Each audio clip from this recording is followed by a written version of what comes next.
poezija. I uglavnom pišete o slepoći i slepim ljudima.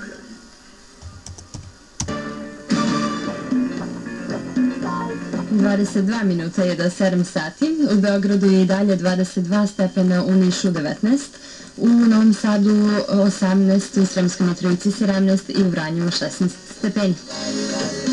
Pitali smo vas da li biste jeli meso nastalo u laboratoriji. Marko kaže da će jesti samo da ga naprave i bolje je to nego ubijeti.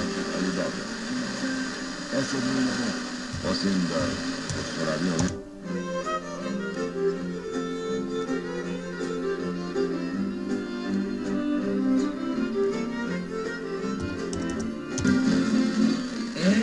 Kiedy woda żywieńka, policem się jej da.